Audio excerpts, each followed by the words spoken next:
First aids for airway obstruction by foreign objects. 1. First aids for adult and child airway obstruction. Hello, everyone. We're going to explore first aids for airway obstruction caused by foreign objects. The common methods for dealing with airway obstruction in adults and children include coughs, back blows, abdominal thrusts, chest thrusts, self-rescue, and cardiopulmonary resuscitation, CPR. The rescuer should choose the appropriate method based on the patient's condition. 1. Coughs. Coughs are suitable only for patients showing mild airway obstruction symptoms, such as being able to vocalize, speak, breathe, and cough. Patients should be encouraged to cough forcefully and breathe deeply, as the pressure generated by self-induced coughing is 4 to 8 times higher than that of artificial coughs.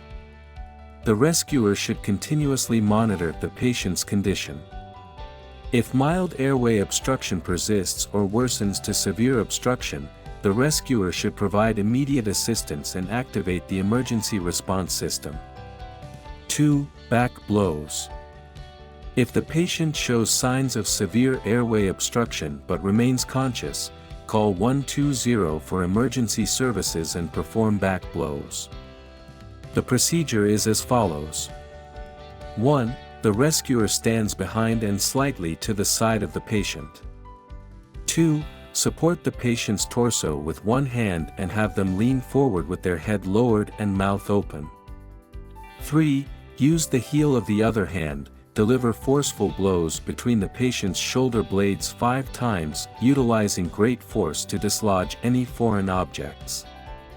Blows should be quick and forceful. After each blow, observe if the airway obstruction has been relieved. 3. Abdominal thrusts. If back blows fail to clear the obstruction, immediately perform abdominal thrusts. Abdominal thrusts, also known as the Heimlich maneuver, were invented by Professor Henry Heimlich, an American surgeon in the 1970s, to rescue victims of choking due to foreign body inhalation. Abdominal thrusts are suitable for conscious patients and children over the age of 1. The procedure is as follows. The rescuer stands behind the patient, with one foot in front of the other, one foot between the patient's feet, in a lunge position, adjusting their center of gravity. The rescuer then wraps their arms around the patient's upper abdomen, tilting their upper body forward and having them bow their head and open their mouth. The thrusts are targeted just above the navel, about 2 finger widths. The rescuer forms a hollow fist with one hand, placing the thumb side against the patient's abdomen at the center.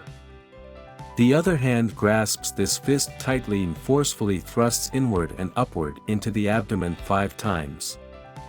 If 5 repetitions of abdominal thrusts do not relieve the obstruction, continue with 5 cycles of alternating back blows until the airway obstruction is cleared.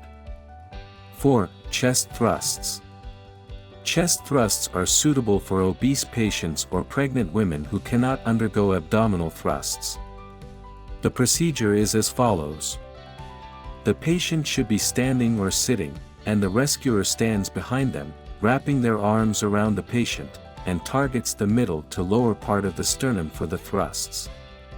Place the thumb side of a clenched fist against the middle of the patient's chest, on the lower half of the sternum.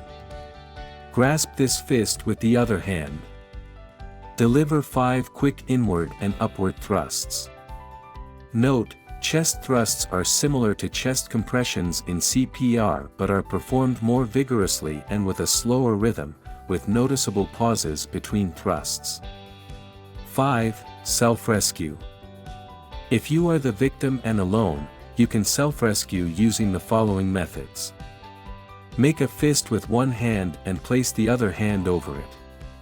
Press your fist sharply and upward into your own abdomen, repeating rhythmically and forcefully.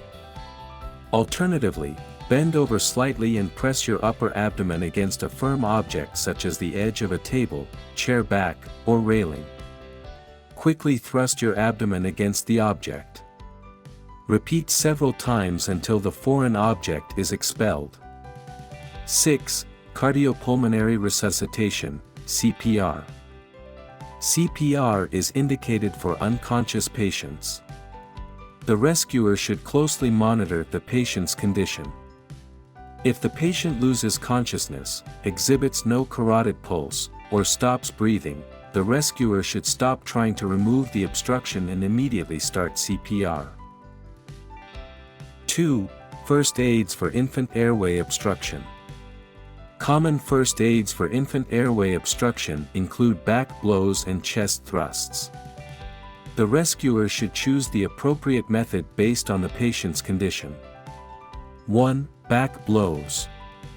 The procedure for back blows is as follows. The rescuer sits or kneels, placing one thumb on one side of the infant's jaw and 1 or 2 fingers from the same hand on the other side, supporting the infant's head and opening the airway. Be careful not to press on the soft tissue under the chin. Lay the infant face down across the rescuer's forearm, with the forearm resting on the rescuer's thigh for support. Position the infant's head lower than the torso to utilize gravity in helping clear the obstruction. Using the heel of the other hand, deliver 5 forceful back blows between the infant's shoulder blades. After each blow, check to see if the airway obstruction has been cleared. 2. Chest thrusts. The procedure for chest thrusts is as follows. If the airway obstruction is not cleared after 5 back blows, the rescuer should support the infant's head with one hand, placing the infant's body between the rescuer's forearms. Turn the infant onto their back, keeping the head slightly lower than the torso, with the forearm resting on the rescuer's thigh for support. Using 2 fingers, perform 5 quick chest thrusts on the center of the infant's chest, just below the nipple line, at a rate of 1 thrust per second. If the obstruction persists, alternate between 5 back blows and 5 chest thrusts until the obstruction is cleared. Finally, let's recap what we've covered today. In this lesson, we've delved into first aids for airway obstruction caused by foreign objects. Common methods for handling airway obstruction in adults and children include coughs, back blows, abdominal thrusts, chest thrusts, self-rescue, and CPR. Specifically, for infants, back blows and chest thrusts are primarily used.